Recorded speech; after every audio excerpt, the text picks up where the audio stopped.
Chapter 1, Louise Hay, You Can Heal Your Life. So I'm just going to invite you, if it feels comfortable, to just close your eyes for a moment as I say this prayer at the beginning of the chapter, as we will be doing at the beginning of every chapter. Maybe just breathing into your belly and breathing out through your mouth. And if it feels comfortable, just keep your eyes closed and listen. So in the infinity of life where I am, all is perfect, whole and complete. And yet, life is ever changing.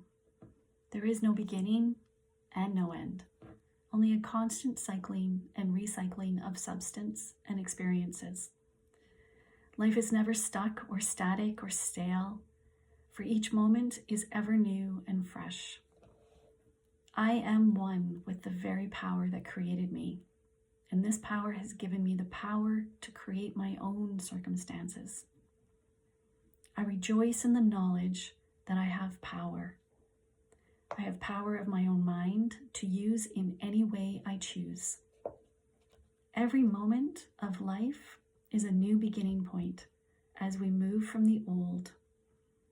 This moment is a new point of beginning for me right here and right now. All is well in my world.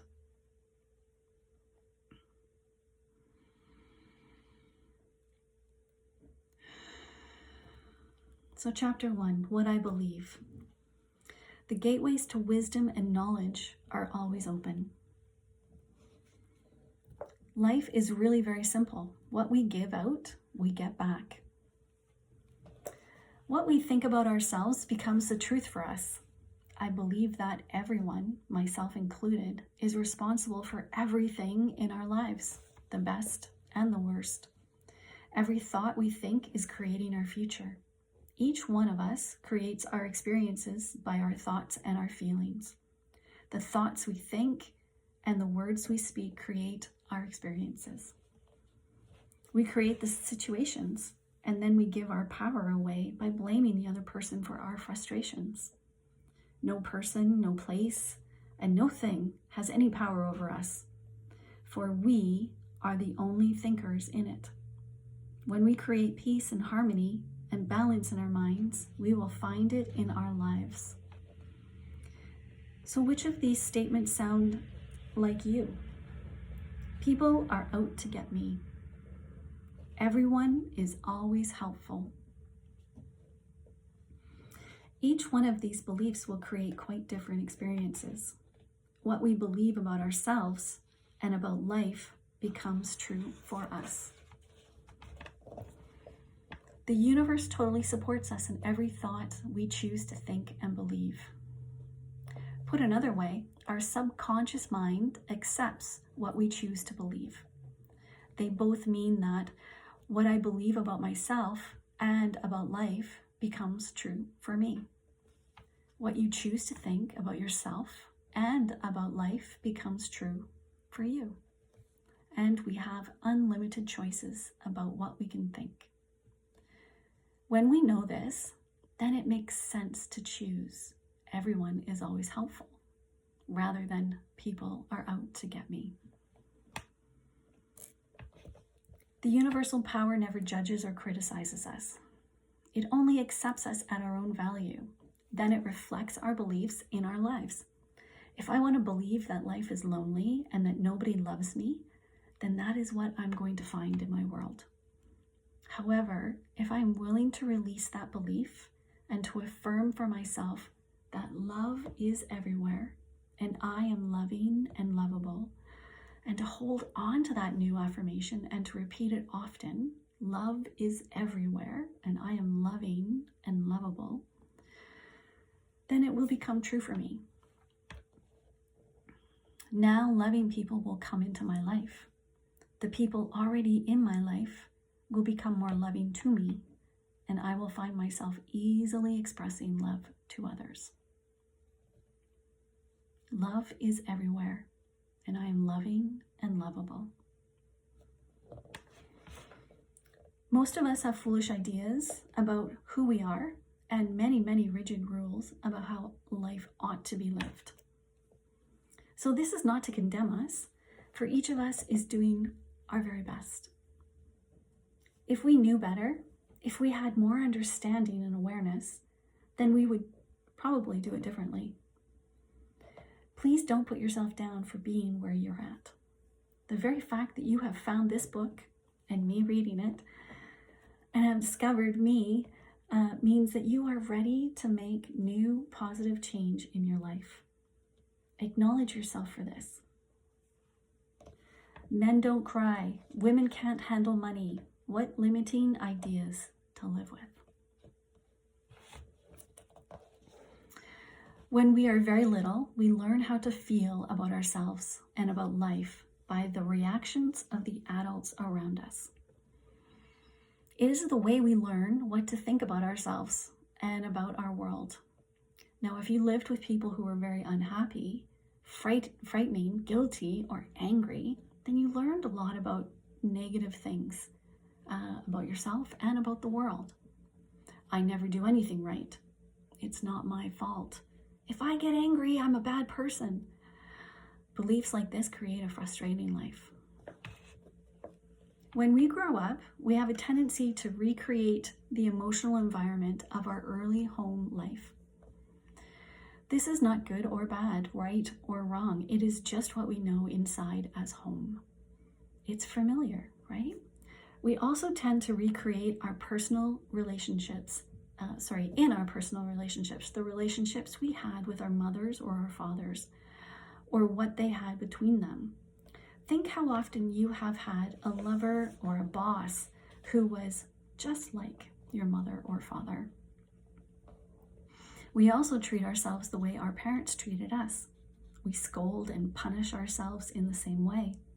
You can almost hear the words when you listen. We also love and encourage ourselves in the same way. If we were loved and encouraged as children, you never do anything right. It's all your fault. How often have you said this to yourself? How about this? You are wonderful. I love you. How often do you tell yourself this? Just take notice. However, I would not blame our parents for this. We are all victims of victims, and they could not possibly have taught us anything they did not know. If your mother did not know how to love herself, or your father did not know how to love himself, then it would be impossible for them to teach you to love yourself. They were doing the best they could with what they had been taught as children. If you want to understand your parents more, get them to talk about their own childhood. And if you listen with compassion, you will find and learn where their fears and rigid patterns come from. Those people who did all the stuff to you were just as frightened and scared as you. I believe that we chose our parents. Each of us decides to incarnate upon this planet at a particular point in time and space. We have chosen to come here and to learn a particular lesson that will advance us upon our spiritual evolutionary pathway. We choose our sex, our color, our country, and then we look around for the particular set of parents who would mirror the patterns we are bringing in to work on in this lifetime. Then, when we grow up, we usually point our fingers accusingly at our parents and whimper, "You did this to me." But really, we chose them because they were perfect for what we wanted to work on. We learn our belief system as very little children, and then we move through life creating experiences to match the beliefs. Look back on your own life and notice how often you've gone through the same experience. Well, I believe you created those experiences over and over because they mirrored something you believed about yourself. It doesn't really matter how long we have had a problem, or how big it is, or how life-threatening it is. I know that's definitely the case for me. I have actually, observed myself in situations that I have not been able to learn from, and they come back up, and it's different players, but it's the same sort of pattern. And maybe you've had that experience as well. So she continues and she says, the point of power is always in the present moment. All the events you've experienced in your lifetime up to this moment have been created by your thoughts and beliefs you have held in the past. They were created by the thoughts and the words you used yesterday, or last week, last month, last year, 10, 20, 30, 40, or more years, depending on how old you are. However, that is your past. It's over and done with. What is important is this moment. It is what we are choosing to think and believe and say right now. For those thoughts and words will create your future. Your point of power is right here in this present moment, and is forming the experience of what's going to happen tomorrow, the next day, the next week, the next month, and so on. You might notice what thought you are thinking in this moment. Is it negative or is it positive? Do you want this thought to be creating your future? Just notice, no judgment, just become aware. That's the first step, is bringing awareness in. The only thing we ever are dealing with is a thought, and a thought can be changed. So no matter what the problem is, our experiences are just outer effects of inner thoughts. Even self-hatred is only hating a thought you have about yourself. You have a thought that says, I'm a bad person. This thought produces a feeling, and you buy into the feeling. And if you hook into that feeling, then you carry on that pathway. However, if you don't have the thought, you won't have the feeling. And thoughts can be changed. Change the thought, and the feeling must go. This is only to show us where we can get many of our beliefs. But let's not use this information as an excuse to stay in our pain. The past has no power over us. It doesn't matter how long we have had a negative pattern. The point of power is in the present moment. What a wonderful thing to realize. We can begin to be free in this moment. Believe it or not, we do choose our thoughts.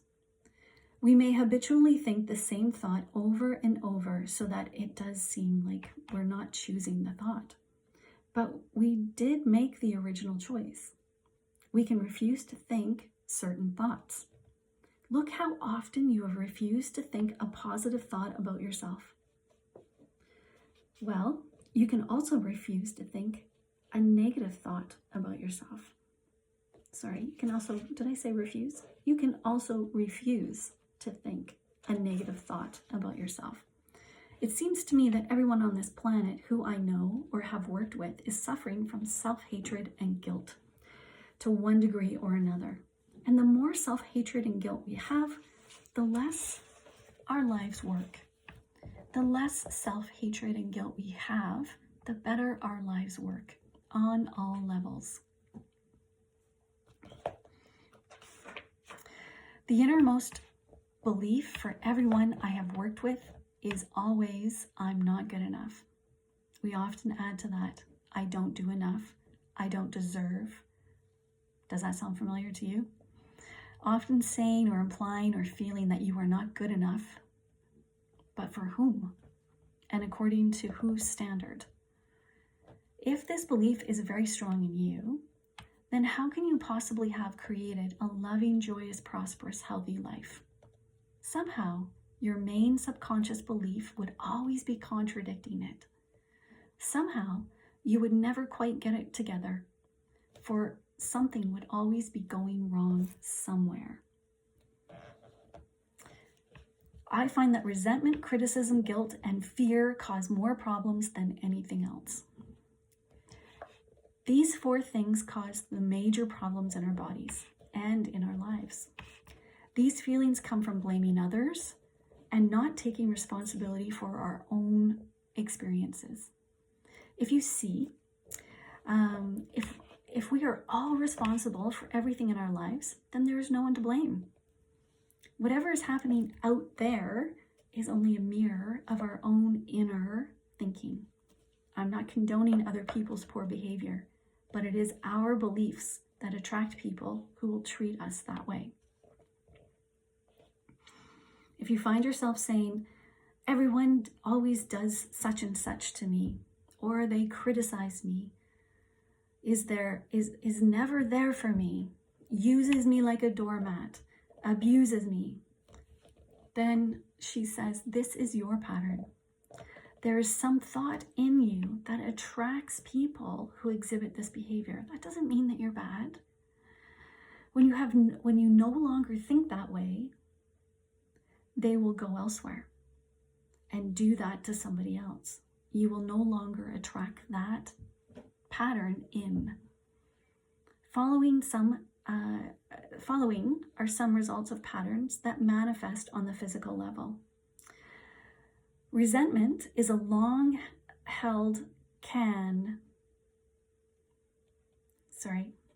Resentment that is long held can eat away at the body and become the disease we call cancer. Criticism is a permanent habit and can often lead to arthritis in the body. Guilt always looks for punishment, and punishment creates pain. When a client comes to me with a lot of pain, I know they are holding a lot of guilt. Fear and the tension it produces can create things like baldness, ulcers, and even sore feet. I have found that forgiving and releasing resentment will dissolve even cancer. While this may sound simplistic, I have seen and experienced it working. So we can change our attitude towards the past. The past is over and it's done with. We cannot change it, yet we can change our thoughts about it. How foolish for us to punish ourselves in the present because someone hurt us in the long ago past. I often say to people who have deep resentment patterns, please begin to dissolve the resentment now. When it is relatively easy, don't wait until you are under the threat of a surgeon's knife or on your deathbed when you have to deal with panic as well. When we are in a state of panic, it is very difficult to focus our minds on healing. We have to take time out to dissolve the fears first. If we choose to believe we are helpless victims and that it's all hopeless, then the universe will support us in that belief, and we will just go down the drain. It's all vital that we release these foolish, outmoded, negative ideas and beliefs that do not support us or nourish us. Even our concept of God needs to be one that is for us, not against us. So to release the past, we must be willing to forgive. We need to choose to release the past and forgive everyone, ourselves included. We may not know how to forgive, and we may not want to forgive, but the very fact that we are willing to forgive begins the healing process. It is imperative for our own healing that we release the past and forgive everyone. I forgive you for not being the way I wanted you to be. I forgive you and I set you free. This affirmation sets us free. I forgive you for not being the way I want you to be. I forgive you and I set you free. Whenever we are ill, we need to search our hearts to see who it is we need to forgive.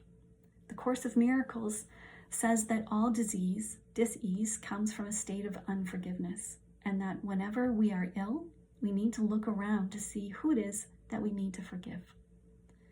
I would add to that concept that every person you find it hardest to forgive is the one you need to let go of the most. Forgiveness means giving up, letting go. It has nothing to do with condoning behavior. It's just letting the whole thing go.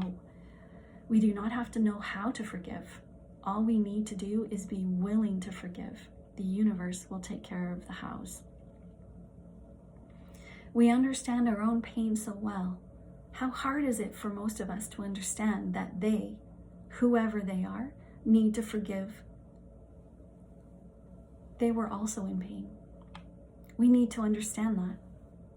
When people come to me with a problem, I don't care what it is: poor health, lack of money, unfulfilling relationships, maybe stifled creativity. There's only one thing I work on, and that is loving the self. I find that when we really love and accept and approve of ourselves exactly as we are, then everything in life works. It's as if little miracles start to happen everywhere. Our health improves, we attract more money, our relationships become more fulfilling, and we begin to express ourselves in creatively fulfilling ways. All this seems to happen without us even trying. Loving and approving of yourself, creating a space of safety, trusting and deserving, and accepting will create organization in your mind. It will create more loving relationships in your life. It will attract new work and a new and better place to live, and enable your body weight to normalize. People who love themselves and their bodies neither abuse themselves nor others. Self-approval and self-acceptance in the now are the main keys to positive change in every area of our lives. Loving the self, to me, begins with never ever criticizing ourselves for anything. Criticism locks us into the very pattern we are trying to change. Understanding and being gentle with ourselves helps us to move out of it. Remember, you have been criticizing yourself for years, and it hasn't worked. Try approving of yourself and see what happens. In the infinity of life where I am, all is perfect, whole, and complete. I believe in a power far greater than I am that flows through me every moment of every day. I open myself to the wisdom within, knowing that there is only one intelligence in this universe. Out of this one intelligence comes all the answers, all the solutions, all the healings, all the new creations. I trust this power and intelligence, knowing that whatever I need to know is revealed to me, and that whatever I need comes to me in the right time, the right space, and sequence. All is well in my world. Thank you.